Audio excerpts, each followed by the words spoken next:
जय हिंद। सभी का स्वागत है जीडीएस एजुकेशन सेंटर में।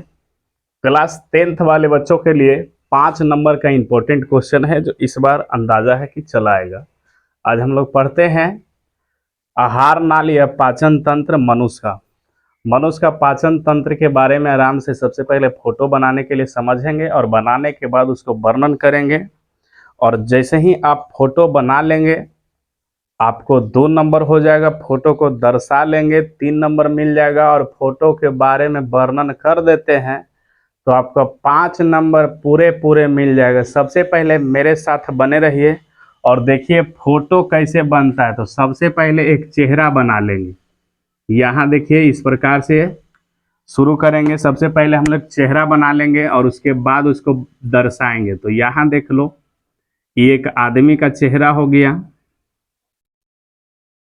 और उसके बाद यहाँ से इसको हम लोग धीरे धीरे बना लेंगे। सबसे पहले देखिए ये जो बना ये हो गया ग्रास नली। अब देखिए ग्रास नली के बाद ये हम लोग फेफड़ा के लिए खाली स्थान को छोड़ लेते हैं और उसके बाद देखिए बनाएंगे। सबसे पहले बनाएंगे अमाशय। अमाशय के आकार काजू जैसन होता है और उसके बाद हम लोग आगे बढ़ेंगे। उसको इस प्रकार से ये कर लेंगे। ये हो जाएगा छोटी आंत। और उसके बाद यहाँ देखिए इसको जगह निकाल लेते हैं बड़ी आंत का। आराम से धीरे धीरे धीरे धीरे मेरे साथ बनाते रहिए।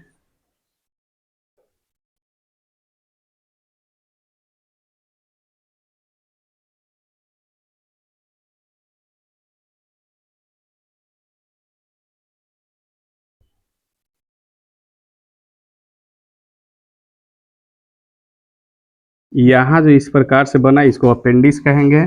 और आराम से देखिए ये छोटी आंत वाला है जो इस प्रकार से टेढ़ है। मेरे बहुत लंबा नली होता है, इसको हम लोग शॉर्ट में ही यहाँ जोड़ लेते हैं। सबसे पहले इसके नाम को दर्शाएंगे। सब यहाँ देखिए इससे ऊपर फेफड़ा होता है, इसलिए यहाँ पे डायफ्राम हम लोग ऐसे बना लेंगे। और उसके बाद यहाँ वाला स्थान पर लीवर को सेट कर देते हैं। ये लीवर की जगह हो गया। और यहाँ पर अग्न्याशय रहता है। ये हो गया अग्न्याशय, ये हो गया पित्ताशय।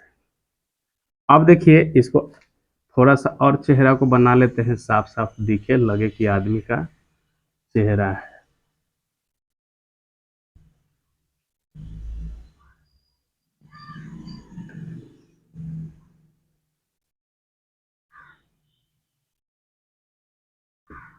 देखिए अब इसको समझ लेते हैं। ये गर्दन हो गया।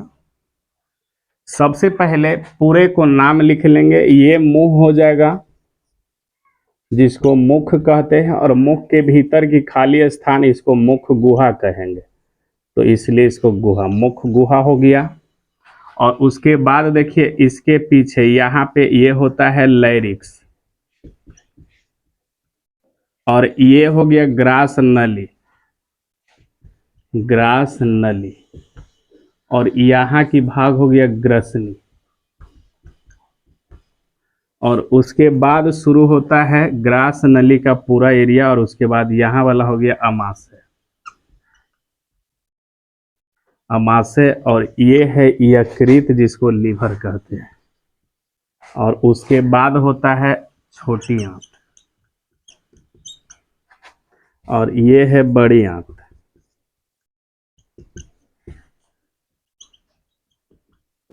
और उसके बाद ये लास्ट में आता है जिसको कहते हैं मल द्वार।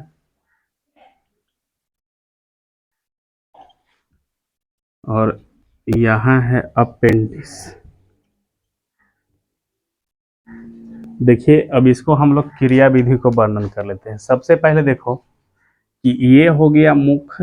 और मुख गुहा एक मांसल ओठ का बना होता है जो खुलता है, बंद होता है।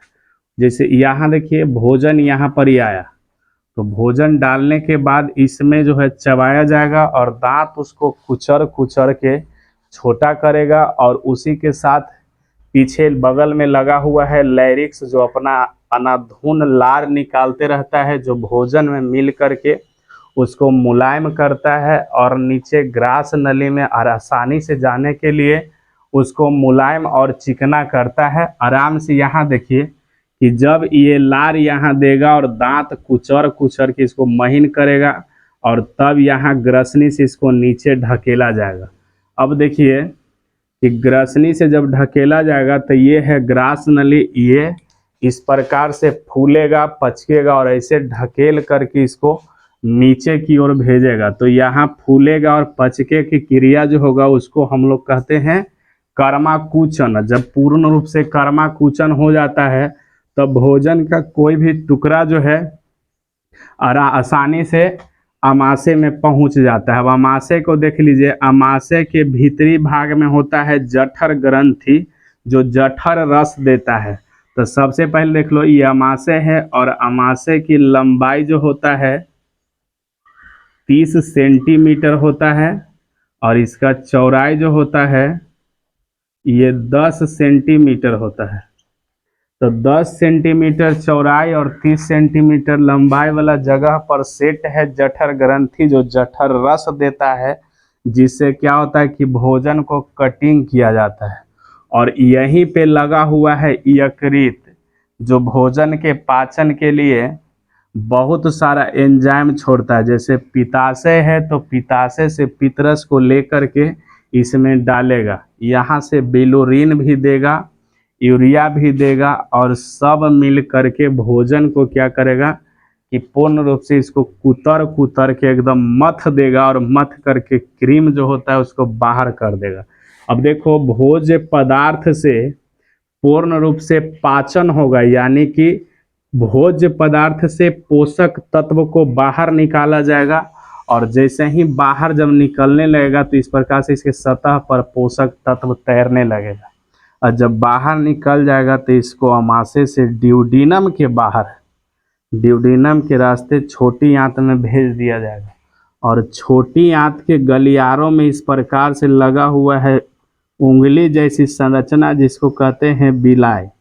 अब ये लोग क्या करेगा कि जैसे ही इसके रास्ते से गुजरेगा पोषक तत्व तो उसको अपना में खींच लेगा और खींच करके रख लेगा। अब देखिए उसके बाद जब पूरे छोटी आंत से गुजर जाएगा तो भोज्य पदार्थ पहुंचेगा बड़ी आंत में और ये जो छोटी आंत और बड़ी आंत जहाँ पे जुड़ता है उसको कहते हैं सीकम। सीकम। अब यहाँ देखो सीकम से जब बड़ी आंत में ये आएगा तब भोज्य पदार्थ इस प्रकार से आगे की ओर बढ़ते जाएगा।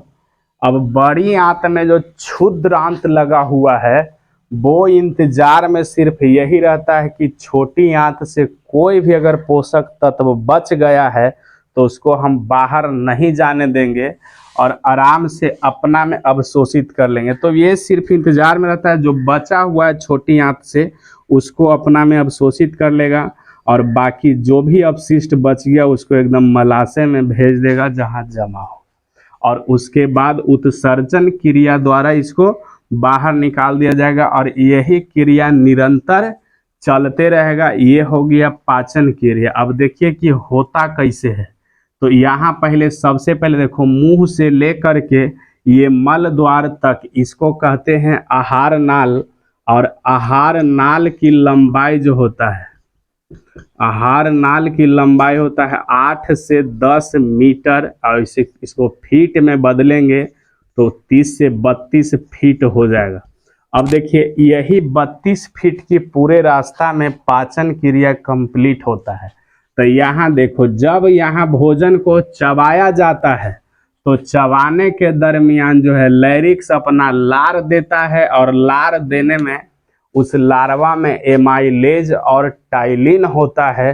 तो टाइलिन के काम है कि किसी भी प्रकार से बाहर की जो बैक्टीरिया आ रहा है उसको मारेगा और एमाइलेज का काम है कि इस भोज्य पदार्थ जिससे जो कार्बोहाइड्रेट साथ में आ रहा है उसको अवशोषित करना यानी कि पाचन करवाएगा। तब भोजन में से कार्बोहाइड्रेट की पाचन जो है मुख में ही हो जाएगा और वो होगा किससे, जो लार्वा द्वारा एमाइलेज की जो स्रावन होगा उससे कार्बोहाइड्रेट यानी वसा का पाचन ऊपरे ही हो जाएगा और जो बचा हुआ है उसमें प्रोटीन, कैल्शियम, फास्फोरस, विटामिन वगैरह बचा हुआ है जो क्या होगा कि यहाँ पर ही निकाला जाएगा, यानी कि अमाशय में उसको काट पीट करके पोषक तत्वों के रूप में बाहर निकाला जाएगा और उसके बाद ये सब अवशोषित करेगा। अब देखिए कि ये सब जो ग्रंथि है, जैसे यकृत हो गया, पित्ताशय हो गया, आग्नेयाशय हो गया और जठर ग्रंथि, ये सब का काम है क्या कि भोजन को पाचन करवाएगा। जैसे आदमी भोजन करते समय बहुत सारा तीता उता अगर ग्रहण कर लिया भोजन, तो उसको देखिए यहाँ जो ये आपको दिखाई दे रहा है जिसको कहते हैं आग्नेयाशय।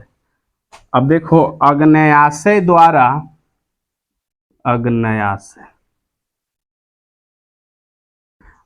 आग्नेयाशय जो है इसके पास दो गो ग्रंथि है। मेन रूप से इस ग्रंथि का नाम है आग्नेयाशय की लैंगरहैंस ग्रंथि, और दो प्रकार की द्रव स्रावन की क्रिया होता है, अंतः स्रावन और बाह्य स्रावन। अंतः स्रावन से इंसुलिन बाहर निकालेगा और बाह्य स्रावन से शुगर।